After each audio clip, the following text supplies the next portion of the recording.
walked by, I hit you with sexy eyes. You looked through me as if I wasn't right. Oh no, you didn't just walk on through. It's time to break it down so you know I'm after you. When I come creeping up behind you, that's me you're feeling, and there's nothing you can do. When I come creeping all around you, you try to resist my advance, but you ain't got a chance. I come creeping.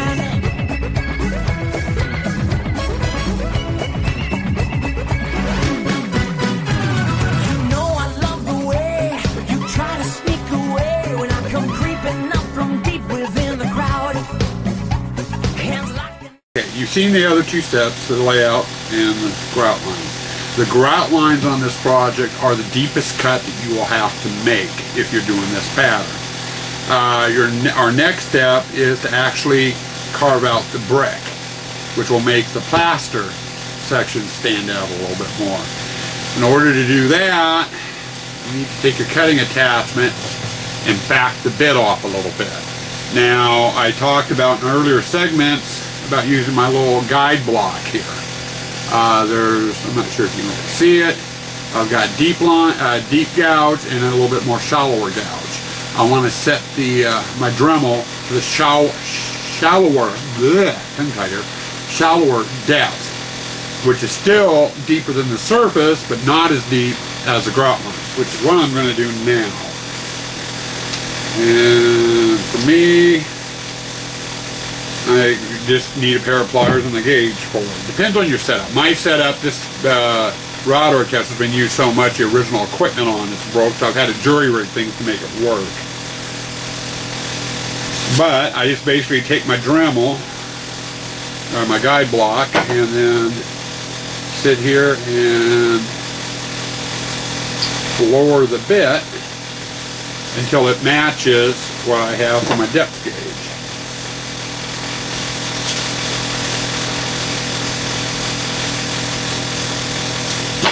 Just about right. A little bit more shallower. Okay. Give this a little bit of a tighten.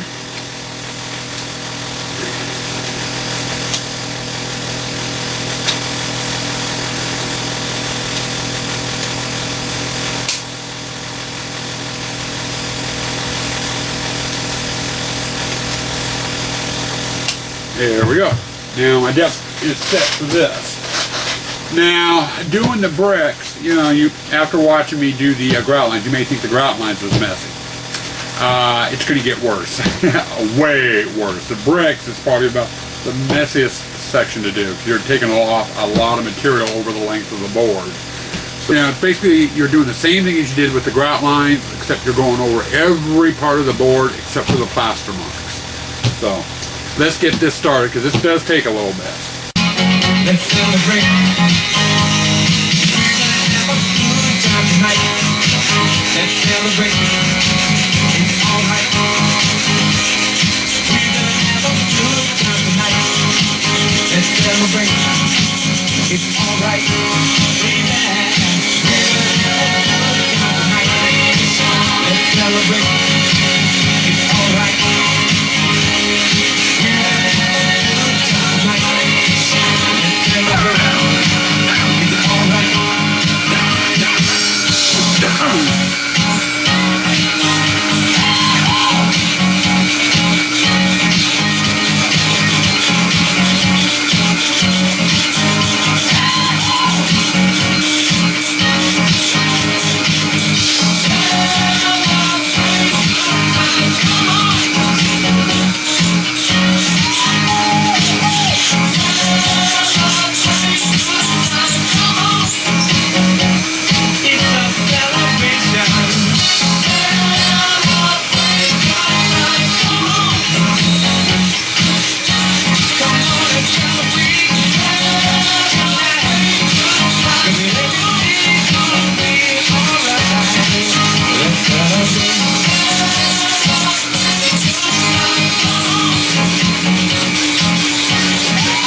the Waking Crew Monday morning. Who tries to get back on track to stump the professor at 8:10 and win Thanksgiving dinner by guessing what's behind the barn door at 8:20. Brian and Lou, the Waking Crew, Monday 6 to 10 on 100.9 Cherry FM.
Now you may have noticed while I was carving this section, every so often I took my hands and ran them over the brick.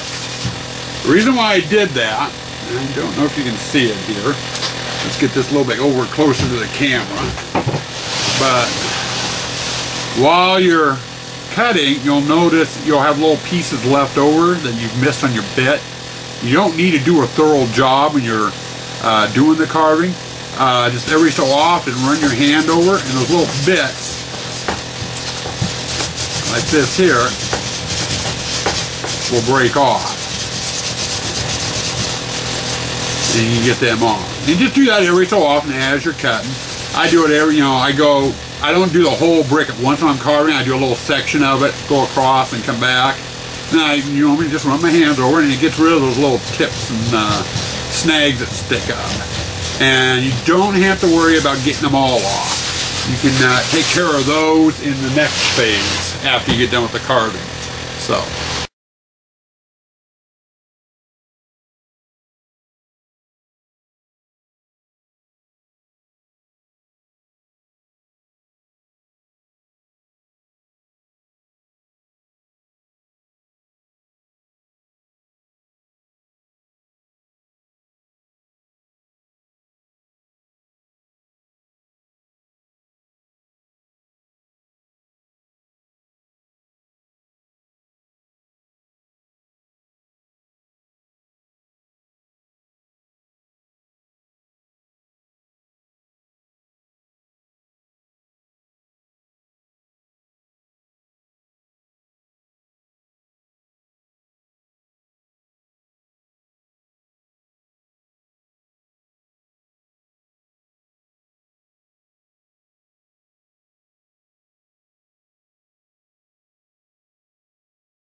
Well, like I said, it was a mess. As you saw as I was carving and blowing it out, we had grit everywhere. Good time to be wearing your face mask and your goggles is when you're doing the bricks. For the simple fact that stuff goes everywhere, into your mouth, into your eyes, into your nose. Ugh. But anyway, something else I did not cover with the Dremel, grab it here, is when you're doing sections in the middle of the board, make sure that you, when you go to put your Dremel in to do your cut, that you go straight in. Go straight up and down with it. Don't go in at an angle. When you're pulling it out, make sure you don't pull it out at an angle, because it will scar the surface, you know, next to it. And if it's in an area like for me on one of these plaster sections and stuff, it could really mar it up and stuff. So you need to be real careful with the Dremel.